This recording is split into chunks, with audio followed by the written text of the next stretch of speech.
धीरे शाम होने लगा। टुनटुनी जल्दी जल्दी अपने घर की तरफ चल पड़ी। हल्का अंधेरा हो गया। इधर इनके बच्चे ढूंढ रहे थे। मैया, मम्मी कब तक आएंगी? मुझको बहुत डर लग रहा है। चुप हो जाओ चिंकू, मम्मी आती ही होंगी। चिड़िया के दोनों बच्चे अपने माँ को ढूंढ रहे थे। तब तक टुनटुनी आई। मिंकू को रोते देख कही कि क्या हुआ बेटा, तुम क्यों रो रहे हो? मिंकू कुछ नहीं बोला। फिर ये अंदर चले गए। अगले दिन जब सुबह हुआ तो गोलू कबूतर टोकरी लेकर अपने खेत की तरफ चल पड़ा। टुनटुनी अपने बच्चों को उठा रही थी। बच्चों उठो, सुबह हो गया। ये दोनों रोते हुए उठे। तुम दोनों कब तक सोओगे? देखो सुबह हो गया। गोलू कबूतर अपने बगीचे में आमों को तोड़ रहा था। खूब सारा आम तोड़ने के बाद गोलू उन आमों को अपने दुकान पर लेकर चला गया। ये चिड़िया बहुत गरीब थी। पूरे दिन मेहनत मजदूरी किया करती थी, तब जाकर शाम को कुछ पैसे मिलते थे। चिड़िया का जीवन ऐसे ही धीरे धीरे कटता गया।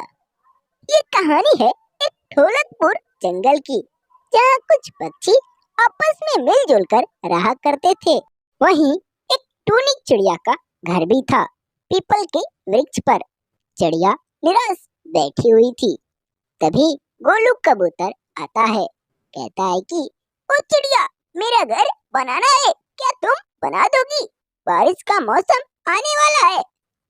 चिड़िया खुश हो गई। कहती है कि हाँ भैया, मैं तो बना दूंगी। गोलू कबूतर उसको अपने साथ ले गया और उस पेड़ को दिखाया जिस पेड़ पर घर बनाना था। चिड़िया, देख लो, यही पेड़ है जिस पर घर बनाना है, बना दोगी ना? हाँ हाँ भैया, मैं बना दूंगी, तुम चिंता मत करो। इधर रानू चिड़िया और इसकी बेटी टुन्नू, ये दोनों मिलकर मटर की फसल काफी अच्छी लगाए हुए थे। हरे भरे फसल काफी अच्छे लग रहे थे। माँ, अब तो कुछ ही दिनों में इनमें फल आ जाएंगे, फिर तो पैसा ही पैसा होगा। हाँ बेटा, लेकिन इससे पहले हमको मेहनत भी काफी ज्यादा करनी पड़ेगी। लेकिन माँ, जंगल के तो सभी पक्षी फल खाकर रह जाते हैं, फिर हम इन मटरों को किसके हाथे बेचेंगे? चिड़िया यह बात सुनकर थोड़ा सोचने लगी। अरे बेटा, तुम इनकी चिंता मत करो, बगल के जंगल में एक सेठ जी है जो इन मटरों को खरीद लेंगे। चलो अब घर चलें, शाम भी तो होने लगेगी। फिर माँ बेटी घर की तरफ चल पड़ी। ये दोनों घर चली आई। टुन्नी घर को बनाने की हिसाब से लकड़ियाँ इकट्ठा कर रही थी। तभी शाम होने लगी।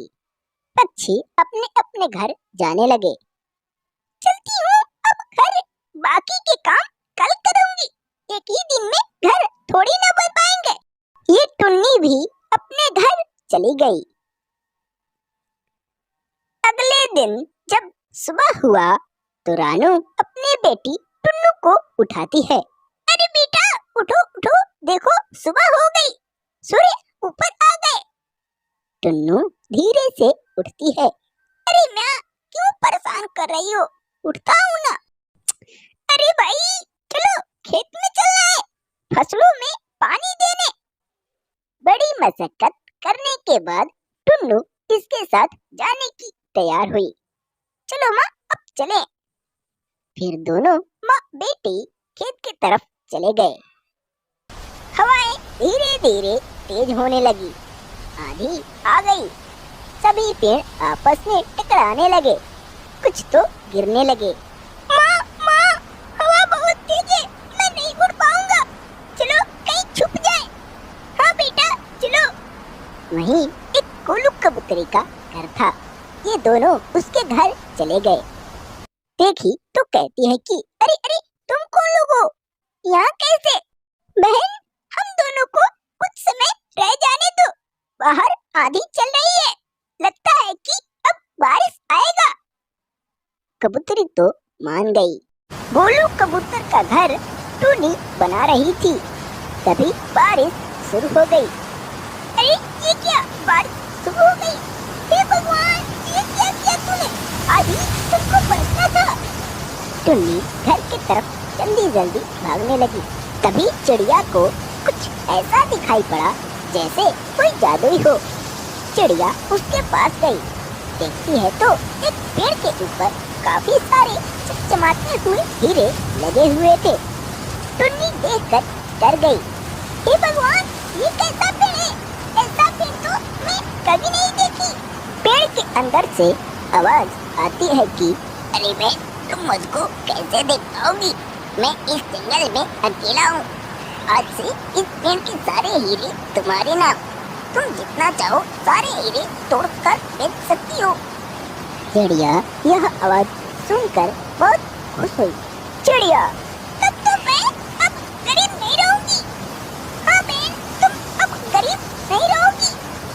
रानू चिड़िया का सारा मटर का फसल गिर गया। बारिश इतनी तेज होने लगी। माँ देखो ना, हमारा सारा फसल तो नष्ट हो गई। बारिश बहुत तेज होने लगी। फसलों को गिरते देख रानू और उसकी बेटी टुन्नू ये दोनों रोने लगे।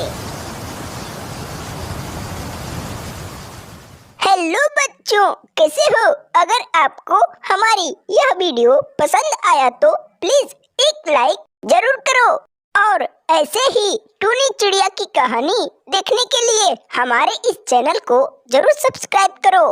पूरी वीडियो देखने के लिए आपको धन्यवाद।